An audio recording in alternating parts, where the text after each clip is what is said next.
मैं इस वक्त बहुजन समाज पार्टी कार्यालय के भीतर मौजूद हूँ और आज बहुजन समाज पार्टी की एक बहुत अहम, बहुत महत्वपूर्ण और 2027 के विधानसभा चुनाव की रणनीतिक आप ये कह सकते हैं कि रणनीतियों से जुड़ी एक ऐसी बैठक है जो बहुजन समाज पार्टी के उसके पुराने जो फॉर्मूला था उससे कहीं ना कहीं इतर ला करके खड़ा करते, ख़ास तौर पर ओबीसी समाज को फोकस करते हुए ये बैठक बहन कुमारी मायावती जी ने बुलाई है। और उससे पहले जिस तरीके से आप देखेंगे कि बहुजन समाज पार्टी ने तमाम 2 मार्च की जो बैठक थी, 2 मार्च की बैठक में जिस तरीके से तमाम बड़े फेरबदल किए, आकाश को हटाया और उसके बाद 2 नए नेशनल कोऑर्डिनेटर बनाए और उसके बाद लगातार से जिस तरीके से उत्तर प्रदेश में ख़ास तौर पर बहन कुमारी मायावती जी का जो दखल है और ख़ास तौर पर चाहे वो कानून व्यवस्था की बात हो या फिर ऐसे तमाम मसले जिन पर पहले कहीं ना कहीं बहुजन समाज पार्टी थोड़ा सा बैकफुट पर रहती थी, लेकिन अब वही चीज़ फ्रंट फुट पर आकर के बहन कुमारी मायावती जी उस पर रिएक्ट कर रही हैं। दूसरा सबसे बड़ी बात, भाईचारा कमेटियां जो 22-23 साल पहले जिनका एक तरीके से नेपथ्य में चली गई थी चीज़ें, अब वो चीज़ें एक बार फिर से बाहर आ रही हैं, ऊपर आ रही हैं, उनमें रिप्रेजेंटेशन बढ़ाया जा रहा है। अभी हाल फिलहाल में ज़िलों में कुछ नए यूथ को मौका मिला है, उत्तर प्रदेश में ख़ास तौर पर भाईचारा कमेटियों में भी जो ज़िला स्तर पर जो प्रभारी बनाए गए हैं उनमें भी अच्छा रिप्रेजेंटेशन दिया है और ख़ास तौर पर ओबीसी समाज को सबसे ज़्यादा फोकस में रखा गया है। बहन कुमारी मायावती जी के इस बैठक के बाद आने वाले वक्त में ये भी तय होगा कि बहुजन समाज पार्टी का ये जो टैक्टिक है ये कितना ज़्यादा मुफीद साबित होती है। बहुजन समाज पार्टी के राष्ट्रीय अध्यक्ष माननीय बहन जी ने आज मंडल, जिला अध्यक्ष और मंडल प्रभारीगण और ख़ास तौर पर जो अभी नए हमारे सभी जनपद में जो 76 जनपद है, 76 जनपद में पिछड़ा समाज भाईचारा संगठन बना है, जिसके संयोजक एक एससी और एक ओबीसी समाज को बनाया गया है। और ये हमारे संयोजक गण प्रति विधानसभा में जा कर के विधानसभा संयोजक बनाएंगे, जो एक एससी एक ओबीसी होंगे। और इसके बाद ये लोग बंद जगह पर गांव-गांव जा कर के कैडर कैंप करेंगे।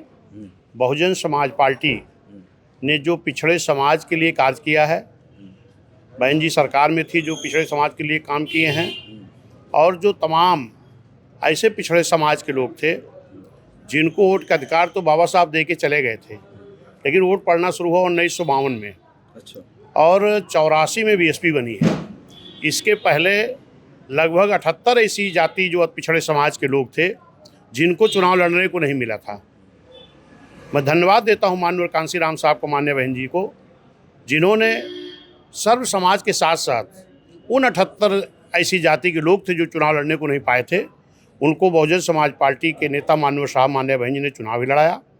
और राजनीतिक भागीदारी और जो इस समाज में अधिकारी थे बहुजन समाज पार्टी की सरकार में, उनकी भी हिस्सेदारी भागीदारी ये देने का काम बहुजन समाज पार्टी ने किया है। और निश्चित है कि जिस भाईचारे के बल पर 2007 में हमारा एससी, एसटी और पिछड़ा ये सब इकट्ठा हुए थे, साथ में मुस्लिम और न्याय पसंद ब्राह्मण क्षत्रिय भी जुड़ा था, ठीक उसी तरह से अब निश्चित है कि माननीय बहन जी जो ये संगठन भाईचारा का तैयार की हैं, हमारा मेन बीएसपी का संगठन, भाईचारे का संगठन, ये मिल करके एससी, एसटी और पिछड़े समाज को बहुत मजबूती से बहुजन समाज पार्टी के साथ जोड़ा जाएगा। और निश्चित है इसी के साथ हमारे मुस्लिम समाज भी और जो न्याय पसंद ब्राह्मण क्षत्रिय वैश्य समाज भी हैं, वो भी बहुजन समाज पार्टी से जुड़ेंगे। और उसी 2007 के तर्ज पर आने वाली 27 में बहुजन समाज पार्टी की फिर से पूर्ण बहुमत की सरकार बनेगी। अध्यक्ष जी, एक सवाल ये है कि आज जो प्रेस विज्ञप्ति जारी हुई उसमें 2-3 चीज़ें बहुत प्रमुखता से हाईलाइट नजर आएंगी। एक तो 27% आरक्षण को एक तरीके से रेखांकित किया गया है। दूसरा, कांग्रेस का गांधीवाद, भाजपा का आरएसएसवाद और समाजवादी पार्टी का पीडीए पर बहन जी का ज़्यादा स्ट्रेस है। उन्होंने सीधे तौर पर बोला है, साफ लफ्जों में बोला है कि ये परिवार डेवलपमेंट अथॉरिटी है। तो क्या बहुजन समाज पार्टी को ये लगता है कि पीडीए ही सबसे ज़्यादा इन्फ्लुएंस कर रही है बसपा के लीडर बहुजन समाज पार्टी के वोट बैंक? नहीं, जो पीडीए है, पिछड़ा दलित अल्पसंख्यक, इसके लिए अगर किसी ने काम किया है तो बहुजन समाज पार्टी ने ही काम किया है। बाकी तो नारा देने के लिए कोई नारा दे दे। समाजवादी के लोगों का जो परिवार डेवलपमेंट अथॉरिटी माननीय बहन जी ने कहा है, ये सच है। उनको पिछड़ा दलित अल्पसंख्यक से कोई मतलब नहीं है। और मैं यहाँ तक जानता हूँ कि जिस तरीके से डॉक्टर बी आर अम्बेडकर साहब को संविधान बनाते वक्त सबसे ज़्यादा उनको अगर लड़ाई लड़नी पड़ी थी तो SC ST OBC को आरक्षण देने के लिए, SC ST OBC और इन समाज में तमाम ऐसे दबे कुचले समाज के लोग थे जिनको वोट का अधिकार दिलाने के लिए, मुझे मानना है कि जिन चीज़ों के लिए बाबा साहब को आरक्षण के लिए और समाज को वोट दिलाने के लिए संघर्ष करना पड़ा था, आज वही लड़ाई बहुजन समाज पार्टी को छोड़ दो तो कोई भी दल ऐसा नहीं है जो सर्व समाज की राजनीतिक भागीदारी दे रहा हो या सर्व समाज जो SC ST OBC का आरक्षण हो इस पर कोई ध्यान दे रहा हो। जैसे बैकलॉग भर्ती क्या थी? बाबा साहब के आरक्षण की दी हुई नौकरी थी। बहुजन समाज पार्टी की सरकार थी, मान्या बहन जी SC ST OBC की भर्ती कर रही थी, लेकिन यहीं पर BSP की सरकार के बाद समाजवादी की सरकार आती है जो कि एक OBC के मुख्यमंत्री बनते हैं, लेकिन वो SC ST OBC की आरक्षण की दी हुई नौकरी जो हमारी थी बैकलॉग, उसको रोक लगाने का काम किया। तो ये सत्य है, अगर वो PDA के लिए काम करते तो बैकलॉग की भर्ती नहीं रोक लगाते। अगर वो PDA के लिए काम करते तो SC ST ठेकेदारी का आरक्षण नहीं छीनते। अगर वो PDA के लिए काम करते तो हमारे अधिकारियों को प्रमोट जो है उनको डिमोशन नहीं करते। अगर समाजवादी के लोग PDA के लिए काम करते तो प्रमोशन का आरक्षण बिल नहीं फाड़ते। उनका तो नारा ये परिवार डेवलपमेंट अथॉरिटी, ये बिल्कुल सत्य है, वो समाज के लिए नहीं काम करना चाहते हैं। अगर ऐसा है तो ये पीछे जो ये सब हुआ जो हम गिनाए आपको, ये नहीं करते वो। और जहाँ तक वो B टीम का जो इशारा करते हैं, बहुजन समाज पार्टी इस देश में SC ST OBC समाज का जो हक छीना गया है इसको दिलाने का काम बहुजन समाज पार्टी ने किया है, आगे भी दिलाने का काम करेगी। और जिस दिन SC ST OBC समाज बहुजन समाज के साथ मजबूती से जुड़ जाएगा उस दिन निश्चित है कि हमारा मुस्लिम समाज और न्याय पसंद ब्राह्मण क्षत्रिय वैश्य समाज भी पूरी तरह बहुजन समाज पार्टी के साथ खड़ा होगा, क्योंकि बहुजन समाज पार्टी की सरकार में सब समाज को न्याय मिला है। एक सवाल और, भाईचारा कमेटी जी, का प्रभाव या उसकी जो इम्प्लीमेंटेशन है क्या बूथ तक भी जाएगा? निश्चित है कि बूथ क्या गांव तक जाएगा। माननीय बहन जी ने कहा है कि हमारे जिला संयोजक बन गए हैं। अभी जिला संयोजक लोग जा करके, जिला संयोजक जो पिछड़ा समाज भाईचारा है, जो पूरे पिछड़े समाज जोड़ने का काम करेंगे, उसमें पिछड़ा समाज के संयोजक 2 बने हैं, एक SC और एक OBC, ये दोनों पद संयोजक का है। इसी तरह विधानसभा स्तर पर एक SC एक OBC के संयोजक बनेंगे। फिर वो गांव स्तर पर, बूथ स्तर पर जा करके बैठक करेंगे और बैठक करके बहुजन समाज पार्टी के बारे में समझाएंगे और सदस्य बनाएंगे। जितनी बड़ी संख्या में BSP के सदस्य बनेंगे, जोड़ेंगे और उनको कैडराइज करेंगे, क्योंकि खाली ये मालूम हो जाए कि इस देश में आज़ादी के बाद अगर किसी ने OBC समाज के लिए कुछ किया है तो बहुजन समाज पार्टी।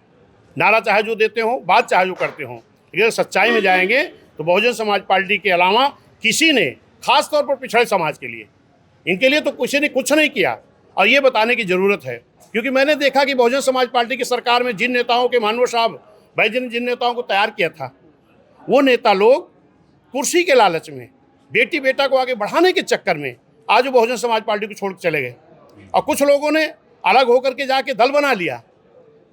और मेरे बहुजन समाज के साथ जो जुड़े हुए समाज के लोग थे वो भी बड़ी संख्या में अपने नेताओं के साथ या बनाए हुए जातीय दल के साथ गए तो, लेकिन आज वो ठगा महसूस कर रहे हैं, क्योंकि आज वो देख रहे हैं कि जो दल भी बनाए हैं, वो दल बनाने वाले लोग, वो जो दल बनाए हैं वो समाज के लिए नहीं काम कर रहे हैं, दल बना करके भी अपनी बेटी बेटा के लिए काम कर रहे हैं। समाज तो ठगा महसूस कर रहा है। आज वो पिछड़ा समाज का हर व्यक्ति समझ रहा है कि अगर हमको न्याय मिल सकता है तो भले ही उसके समाज के नेता बस पर तैयार होकर बाहर भाग के गए हैं, तो आज समाज की लड़ाई नहीं लड़ रहे हैं, अपनी बेटी बेटा की लड़ाई लड़ रहे हैं। एक सवाल, कांग्रेस के प्रदेश अध्यक्ष अजय राय प्रेस कॉन्फ्रेंस की अभी थोड़ी देर पहले हुई और बहन जी की प्रेस कॉन्फ्रेंस पर, उनकी बैठक पर आज एक सवाल किया गया उनकी प्रेस कॉन्फ्रेंस में, तो उन्होंने सीधे तौर पर ये बात कह दी कि बहन कुमारी मायावती जी ने पिछड़ों के लिए कभी कुछ नहीं किया, ये उनका कहना है। आप क्या कहेंगे? उनको जानकारी ही नहीं है।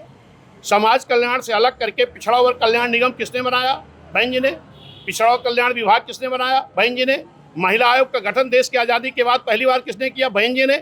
मुस्लिम समाज का अल्पसंख्यक कल्याण निगम किसने बनाया? बहन जी ने। SC ST OBC की बैकलॉग भर्ती किसने भरा? बहन जी ने।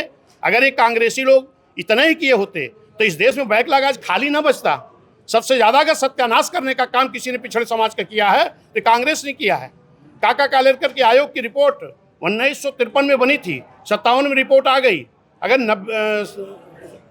20 साल यानी 77 तक लागू नहीं करने दिया तो उसकी जिम्मेदार कांग्रेस है। 77 के बाद 88 में फिर मंडल कमीशन बना और उसकी भी रिपोर्ट 80 में आ गई, फिर उसको भी लागू नहीं करने दिया गया इस देश में तो उसकी भी जिम्मेदार कांग्रेस है। सबसे बड़ी दुश्मन कांग्रेस समाजवादी ही पिछड़ों के लिए आज की डेट में है। अगर ये कांग्रेस पिछड़ों के हित की बात करती तो बहुत पहले 1957 में हम पिछड़ों को आरक्षण मिल गया होता। अगर नहीं मिला, इसकी जिम्मेदार कांग्रेस है। शायद ये कांग्रेस के अध्यक्ष जी को मालूम नहीं है। धन्यवाद।